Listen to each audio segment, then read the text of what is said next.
Hey, what's up guys, Disney Nuts here. Today I'm going to be talking about taking photos on fast moving rides like this one.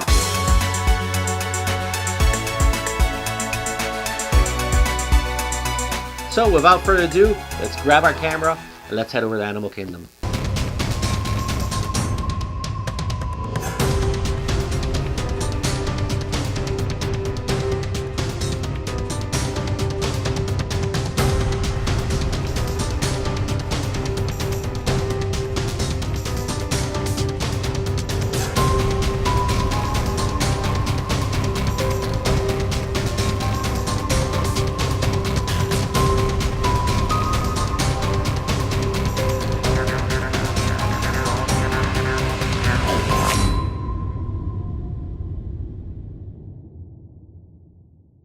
Okay, so we made it to Animal Kingdom and we're on our way to Expedition Everest. Well, today we're just to talk a little bit about what we're going to be doing. Actually, it's something different because usually we're doing a lot of exposures and where we do 20 seconds and 30 seconds and all that other good stuff. But today we're actually going to go the opposite direction where we're going to try to take a photo of something that's really fast. In this case, the drop in Expedition Everest. There it goes.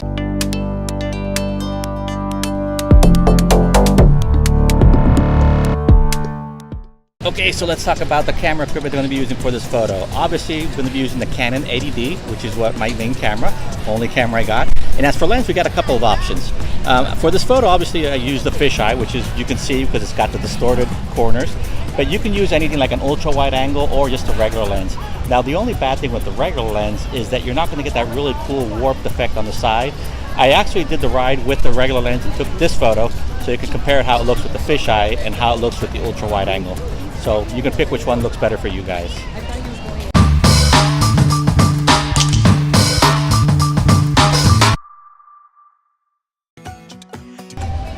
So with that said, we're going to use a mode on the camera. It's called shutter priority, which is TV on the Canon setting, this is how you set it. Okay, so once you set that, we're actually going to set the speed, which is using the dial, to 1/500 of a second. And the reason that I like to use 1/500 a second, it's more or less like a base where I use to freeze the action. Now you may later, if you want to increase that number later, depending on how you see, but usually 1/500 of a second works for me. The next thing you're going to leave is the ISO. You're actually going to leave it in auto. And the reason for that is that I want the camera to determine that depending on how dark it is or whatever. So again, shutter priority because we want to lock in the speed to be able to capture the photo. Okay, now another technique that we're going to be using here is one similar to in the previous video, which is called the spray and pray, which is basically we're going to hit the shutter button and leave it pressed while we're going down. That way we'll let the camera get as many photos as it can, and hopefully when we go back and check on the computer we got some good shots. Now really important is also to make sure on the metering mode that you use spot mode or that you use center weighted, which means that as soon as you start going out of the hole, it will focus on the middle where the light is, and that way it won't try to adjust itself to the outside of the tunnel and be overexposed. Okay, 3 tips that I'm going to give you guys for this ride. Number 1, ask for fast pass. But the reason that you want the fast pass is that you want to be able to ask the cast member when you're in the front that you want to sit in the front row. If you don't go through the fast pass, what's going to happen is that you're going to get a single rider and you may not be able to sit in front, because what they do is they pair you up with the next person who is sitting alone, and sometimes it's not, I'll say probably 75% of the time it's not in the front row. So grab yourself a fast pass and guarantee yourself on the front row. Second, sit on the right side, because that way when you're going down, you can see the turn is to the left, so that way you can get that really cool angle. Number 3, never leave the camera off of your neck, because you don't want that thing to be banging around and hitting on the bar and having a bad day. So what I always do is I always leave my camera around my neck, never leaves it, and when I'm going backwards or going down, I'll press the camera against my chest, and that way the camera is safe. Okay, so let's head up inside into the ride.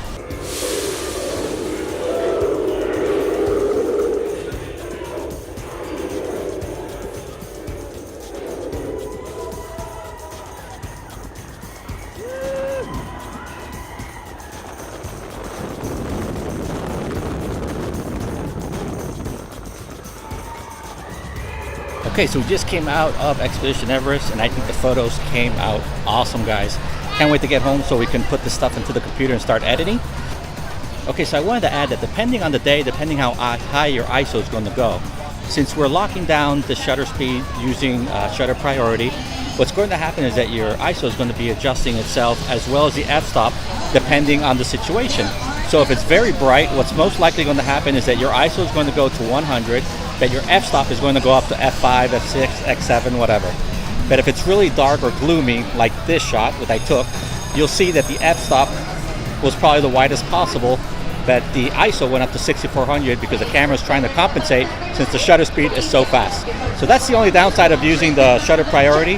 But again, it's what we want to use when we're trying to capture something that's moving, like these rides like Expedition Everest or Thunder Mountain and stuff like that. Okay, so let's head home. It's hot here, a lot of people everywhere. Let's head home and edit this photo, see what we got.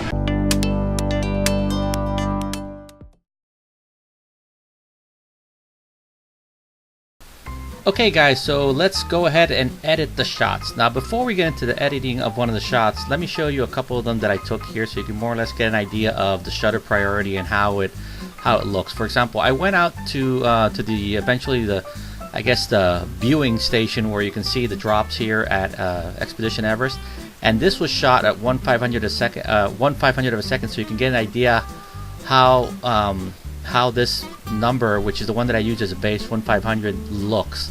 Pretty cool, right? You basically froze a lot of the action here. Here's another one. So again, if you see that this is not as sharp as you want to go ahead and maybe bring up the shutter speed, that's fine. But for these shots, for example, I use 1/500 and I think they look pretty good. So that's why I use 1/500 as a base, because they always works great for me. And this case there was plenty of sunlight, so the ISO came up as 100, and the f-stop, the camera decided that it was going to put f4.5, which is fine. Okay, and here's another photo I want to show you guys, which is let me zoom out. There you go. Which is why we want to use center weighted or spot metering. And like I said before, we want the camera to be able to meter in the middle, because we don't want it to look at this part out here, which is the dark part, and then try to expose for this, and because it would have come out overexposed, it would have looked bad. Sadly, this was actually this was yesterday, which was really gloomy. It was rainy, it was dark, so there wasn't much light. So eventually, you can see the camera put ISO 6400, which looks pretty grainy and stuff like that. But again, this is just to show you how putting in that spot metering or center weighted right in the middle, the camera eventually is looking at this instead of the outside, which is what we want. So that way, when we start taking photos, when we're going down, the camera's already on perfect exposure. Okay, so let me see what else. Here's another one that I got that I took with the ultra wide angle, similar to the fisheye one. As you can see, the ultra wide, it's not as wide as the fisheye, and you can see I can't see the other side here like I was able to see with the other one. So just to give you an idea, more or less, the difference of using different lenses. Which is why I like the fisheye so much, actually, because you can put so much into the frame compared to the other lenses. Again, since my camera is a crop sensor compared to a full frame, the frame is obviously tighter and it's more in your face compared to a full frame, which is more far back, which is true 35 millimeters. But that's for a whole nother video. And just know that one is more expensive than the other. Eventually, the full frame is more expensive. Okay, so here is the shot that I took. We got two shots here where the camera, like I said, I locked it at 1/500 of a second, shutter priority. I had spot for this one. This was actually taken today, and I shot it with my regular Sigma lens, actually. And let's go ahead and edit one of these just for you guys can get an idea. And okay, let's pick this one, which I think let's go with this one. This one I think looks better. We got the bar here. We're just about to go down. Everything looks nice and sharp. Okay, so it was pretty bright today. So I have 1/500 a second, and the camera put the ISO as 100 and put the f-stop as 2.8. Again, these two are determined by the camera. The only thing that I'm locking down is actually the shutter speed. The other two are determined by the camera, but it will eventually adjust the two of them to get the perfect, at least what it considers the perfect exposure. Okay, so let's start editing the photo. Okay, let's go ahead and start here from the top bottom. As for the temperature, I'm going to actually warm it up a little bit so it looks a little bit more real. Okay. Tint, I don't need to touch it. I think the tint looks good. Exposure looks fine, maybe a tad here. Contrast I'm not going to touch. I like to bring the highlights down because during the day it's bring the shadows up, and that's going to make all this areas here, the rocks, pop out a little bit. Again, I'm going to skip the white. I'm going to go directly to the black, and I'm going to make sure the black looks black. And I usually pick something that is darker in the photo, like here, and I try to make that as black as what it naturally would look like. So I think that's as dark as it really needs to go. And then the white I can just touch a little bit to make it pop out a little bit, which is a secret that I like to use a lot. That is, you know, bring up a tad of the white and makes the photo pop. Clarity, we can touch this. Depends if you guys want this. We could, you know, bring it up or down, whatever. Again, it adds a little bit of weird effect to it, but in this case, I'm not going to touch it. Dehaze, we're going to leave out. If we want, we can take it out, sort of like shaves a little bit off of the high end, like I like to call it. But we can leave it right there at 0. Vibrance, I am going to bring this up because vibrance will actually pop the colors that are in the photo compared to saturation, which will do the whole photo, compared to saturation, which will do all the colors. So I'm just going to bring up the vibrance to 11 and maybe a tad here on the saturation. Okay, we scroll down a little bit. I'm not going to touch any of this stuff. Not needed, not needed. The sharpening, yeah, this is pretty fine. It's already pretty much sharp. I'll just go ahead and half. And I'll do the masking. I'll bring it up. The masking is actually a pretty cool tool. I haven't spoken much about it, but if I hit the Alt key and I touch the mask, you'll see that it'll invert the image to white and black. And what this does is that whatever is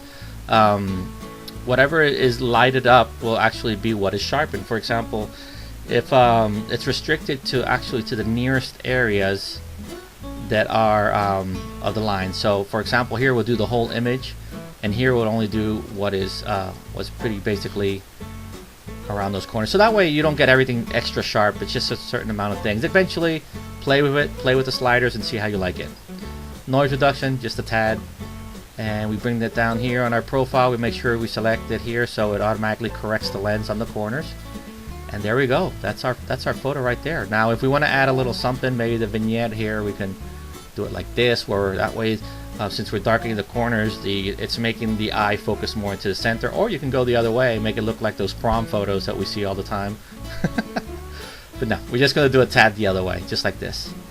And there you go. That's our photo of the drop of Expedition Everest using shutter priority and locking our camera to 1/500 of a second.